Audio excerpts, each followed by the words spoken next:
Tim the lawyer from the Pacific Legal Foundation. Let's talk about, you brought up the progressive movement 100 years ago. And I think this is where we've got to reach people, because when they were talking about, look, we're going to compromise some of these previously inalienable rights because we got 12-year-olds getting their hands lopped off in meat factories. It's difficult to argue the pro-dehandification of 12-year-olds in meat factories stance. It almost reminds me of some of the union movements through history when, from most people's perspective, they were bitterly needed at one point. That's right. How do you argue against the progressives trying to end some of the horrors of the early Industrial Revolution? Things like labor unions and things were a great idea. The problem is that they were then given government privileges and allowed to use government's coercive powers. Mm-hmm. If they had to make their arguments the way the rest of us have to make our arguments and convince people, you shouldn't buy that product because it's made with child labor. That's perfectly legitimate. American history is filled with wonderful stories of social movements and boycotts of that sort. Mm. But when government steps in and says, we are going to make it illegal for you to hire non-union labor or severely restrict your ability to do that, that sort of thing, what ends up happening then is a one-way ratchet system that prevents people from making true free choices. Now, the progressive movement, their intellectual ideas, the ideas that rights are just permissions and so forth, people didn't buy those, generally speaking, in the general public. The intellectuals liked it, but that was not a popular idea until the New Deal era. And in 1934, the U.S. Supreme Court basically endorsed all of these progressive ideas that rights are just permissions, government exists to make society nice rather than to protect your individual rights. Right. And ever since then, we've been stuck in a situation where economic freedom and private property rights get far less judicial protection than protections for freedom of speech and these other things. So if we could get you a 2-hour show on the weekend, but it doesn't pay anything to start with, would you do it? Oh, yes, absolutely. Okay. I think the society would be better off because it keep me off the street. That's what we'll work on today. Yeah. We will try to get you a weekend show, because that's a big deal. So you could get on the air and get heard and get some tape together, as they say in the business. Now, I brought you a present now, Jack, because Joe said that his copy of the book was on his nightstand. And I spend a lot less time near Joe's bedstand than a lot of people. I wouldn't ever want to touch the book after it's been in his bedroom. Your book has seen my wife and I having sex on a number of occasions. No. How do you feel about that, Tim? All right, look. That's horrifying. Let's get this. Damn it! Enough distraction.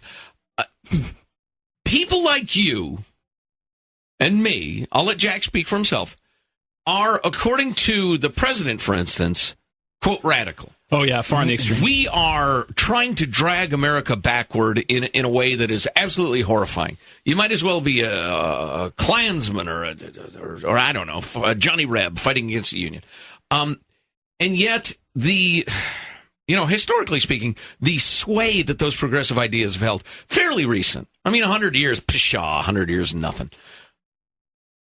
Why has our point of view become so fringy, apparently? Well, why is it so seductive, the other point of view? There's a lot of vested interests in arguing against economic freedom. Like I said, Costco benefits tremendously from the exploitation of eminent domain. I use them as an example, by the way, because they're the nation's leading abuser of eminent domain. Right. But Mr. and Mrs. America are buying it. Unfortunately, yes. But on the other side, this is a very important point to make. We are not backward looking. The libertarians argue that these freedoms ought to be opened up to everybody, that they have been opened up to blacks, to women, to other racial minorities throughout American history, and we're saying it's time to realize the promise of the Declaration of Independence and recognize and respect individual freedom across the board for everybody now. It works better.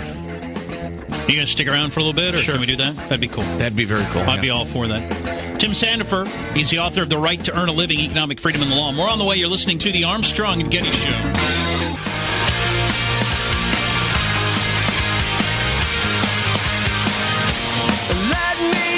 You know him as Tim the Lawyer, a regular caller on the Armstrong and Getty Show. He's Tim Sandefur when he's in studio with his book. Who do you listen to, read, etc. for your information as a guy who calls himself a libertarian? Well, I'm mostly a blog guy. I don't know anybody who reads newspapers anymore. But really? I'm out of touch. In the morning, I'm a diehard Armstrong and Getty fan, and in the afternoon, I listen to audiobooks. But like, what's I do too. I listen to audiobooks too when I'm commuting. It's a great way to get through a lot of books. Yeah, I'm listening to the Satanic Verses right now, just because I consider that to be my citizen duty to listen to that book. So interesting. Seriously, Salman Rushdie? Yeah, I'm not actually enjoying it a great deal. You know, I read a couple of his books, and they're wacky. I'm in the chapter of the Christopher Hitchens book where he talks all about that the fatwa. That's what inspired me, too. Oh, really? Hitchens' new memoir is one of the best books I've ever read. Freaking fantastic! And get the audio version, because he reads it so beautifully with his wonderful accent. It's incredible. It's absolutely incredible. But anyway, nobody knows what we're talking about. So, your book is The Right to Earn a Living, Economic Freedom and the Law. That's right. I watch cartoons in the afternoon, and I got the hardcover version of Hitchens' book. You guys are making me feel bad here. Well, I'll work on whether I can get a cartoon version of my book done. All right. So The Right to Earn a Living, Economic Freedom and the Law. I know you guys, Pacific Legal Foundation's involved in an Obamacare-related case. Yeah, we do actually a lot of cases. We have three primary focuses: property rights, proposition. We fight against racial preferences in all levels of government, federal and state, right. And then environmental law. And then we have my Economic Liberty Project and a few other projects. So you guys are much more than a think tank. You're out there fighting cases every day. That's right. We always say we're an action tank because think tanks publish stuff just to persuade the general public. Action tank. Do you wear a cape? I'll work on that at our next meeting. No, we actually go out and try and sue the government and actually change things and force the other side to listen to our side. And in one of the lawsuits that we have undergoing right now is a constitutional challenge to the Obama administration's recent health care law, which forces every American, whether they want to or not, to buy a government-approved insurance program. Mm-hmm. I saw some talk on the Sunday morning talk shows yesterday about this. There are a variety of states that are... That's right. There are several state lawsuits and individual lawsuits that are going on right now. And one of the issue that our lawsuit focuses on is whether Congress has the authority under the Commerce Clause of the Constitution to force you to buy something that you otherwise wouldn't want to buy. Now, the Constitution allows Congress to regulate commerce among the several states and with foreign nations and with the Indian tribes. And we were talking earlier about the New Deal Supreme Court. What the New Deal Supreme Court did was they stretched that clause to allow Congress to do virtually anything that it wants to, so that Congress today dictates what kind of chairs employees can sit in at the workplace and all this sort of thing, which is just what was on James Madison's mind, right? Mm-hmm. There is no more abused few words in the history of language than the Commerce Clause of the Constitution. That's exactly right. Except for perhaps a religious tenet or two that have, resulted in tortures and deaths. The Commerce Clause it's been tortured in a bizarre way and twisted. Yeah, and today Congress uses exploits that power to allow it to regulate anything that has any commercial effect whatsoever. And so at her confirmation hearings, Elena Kagan was asked, well, under your theory, couldn't Congress force every American to eat his vegetables every day? And she refused to say no. She laughed at it and she tried to avoid the question. But the answer is yes, of course, because it has an economic effect. Because one of the congressmen yesterday, I don't remember which one, said that if it is decided that the government can force us to get health care, that opens up the door. All bets are off. Well, certainly government could force us all to buy a car from government-owned General Motors in order to boost the economy. Why not? Right. Well, and if we're mandated to buy health care coverage on the argument that, we're all paying for it, so no one can opt out, well, then certainly you can order me to exercise and eat my vegetables and not smoke. Not only could, but should. Yeah, shouldn't you? Shouldn't By you? that logic, yeah. You were talking about this just a couple months ago. I remember that what government does first is it says, okay, we're going to give free something to everybody. Mm-hmm. And then everybody abuses that power. And so then the government says, well, we're going to have to restrict that by telling you what to do. Right. And, no, I didn't want the free thing to begin with, right? It's like government goes out and starts giving free emergency room care to people who no offense, crash their motorcycles. And so now government can tell you whether to wear a helmet or not, right? Mm-hmm. And so as soon as you take the free stuff, it turns out that there's a hook underneath it. There's always a hook. Always. Yeah. As my man Frederic Douglass used to say, you may not get everything you pay for in this world, but you pay for everything you get. Did you hear our thing about taxpayer money advertising to eat more cheese and also at the same time advertising to eat less cheese? Well, wasn't that what they were doing with tobacco, right? They were subsidizing the growing of tobacco in the South while at the same time saying that you shouldn't smoke. That is really quite amazing. Government is far too big. When you break it down to something that basic, it's just incredible. Yeah, but I am happy to say I'm doing my part in the cheese eating realm. You think you eat 3 pounds a month? Oh, easily. please. I think I ate that much yesterday. I'm eating my cheese and yours. They have this broccoli soup at Denny's. Let me tell you, that's good eating. God. That's good eating. Probably about $1, too. All right, so where do we start? It's funny. We whip people up. We come up with these fabulous discussions. People always write us the same email. What do I do?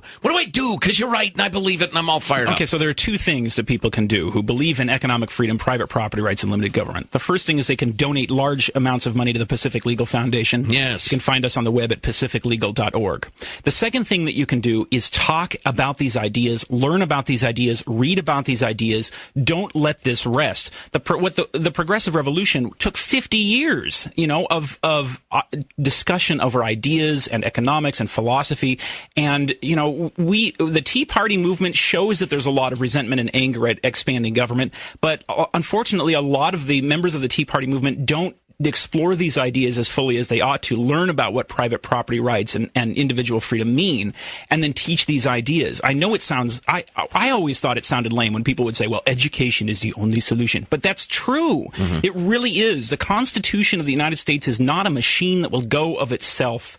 It only works if people believe in these ideas and are willing to stand for them. Alexis de Tocqueville said that in any government, there will ultimately come a point where it rests upon the public opinion. Mm-hmm. And in America, it rests on public opinion a lot closer than it would in some monarchical or dictatorial society. But that means that public opinion means everything. And if people don't understand what it means to say, I want to start a small business and I don't want government to tell me that I first have to get permission from my own competitors, or have the government impose some ridiculous 2-year licensing requirement on me that forcing me to learn stuff I don't even need to know. Right. And things like that. If people don't stand up for their rights, they will lose them. And unfortunately, especially when it comes to big business, what you find is big business is far too willing not only to kowtow, but to see how they can exploit the government to do their own bidding. And we need to stop that. We need to say, no, government exists, as Thomas Jefferson said, government exists to secure our rights, he said, to prevent men from injuring one another and to leave them otherwise free. Mm-hmm. These massive new government programs sound like they're so sympathetic to the poor and so forth. They end up hurting the poor because the wealthy and politically connected exploit them to their own benefit. Mm-hmm. And nobody benefits in the end from increased use of government power. If I may summarize in my kind of homespun simpleton way, I remember the great reaction to the rise of conservative talk radio years and years and years ago. Everybody who called into the Rush Limbaugh show would say virtually the same thing. I thought I was the only person, me and my friends, that thought this way. Yeah. And the rise of conservative talk radio, for all its sins and flaws, gave people the opportunity to say that. And then the Tea Party movement comes along, and they're standing in a crowd of 8,000 people, or 12,000, or 250,000, looking around and no longer thinking, I'm not alone, but they're thinking, holy crap, there's a lot of us. And this is what makes me so optimistic. A lot of my libertarian friends are very pessimistic because they look at how big government is and it keeps expanding. And I understand that. But I'm very optimistic because public opinion really is changing, and it always can change. And if you had said in 1857, when the Dred Scott decision was handed down, if you had said 10 years from now, slavery will not only be abolished, but the Constitution will be amended to prohibit the government from discriminating against people on the basis of race, they would have thought you were a lunatic. Right. And it happened. Everything can happen as long as people are dedicated and make liberty a part of their lives. Make it part of what you do to learn about these ideas, like through Milton Friedman's work. Mm-hmm. And there's another wonderful book I would encourage everybody to get called Economics in One Lesson. It's only about 150 or 200 pages long. Perfect. Very easy to read. Fantastic book. Absolutely. By who? By Henry Hazlitt. By God. By the way, we're going to get 1 million emails. Can we have you, before you physically quit the premises, jot down a few of these titles and authors that you mentioned, because we'll get a lot of requests for them. Timothy Sandefur, lawyer, author of The Right to Earn a Living, Economic Freedom and the Law. Have you ever considered founding a cult? Because you have the energy, the persuasive power, and you've got a bit of that look. I will only You've got a non-threatening yet attractive look about the only members allowed in my cult are single females between the ages of 18 and 40. Right. Do chicks really dig this sort of stuff? Just really lay out not this? So much. That's hilarious. Well, he's a sharp-looking young man, ladies. Please put in your application, send us pictures. We'll forward them to Tim. We appreciate you coming by. I love being here. Thanks. And by the way, Tim's book, The Right to Earn a Living, is every bit as readable as Tim is listenable. I think you'll really enjoy the book. We'll link all information on how to get the book at ArmstrongandGettyRadio.com. We'll make it real easy to find. Buy it, read it, believe it. Thanks for your time. Thank you.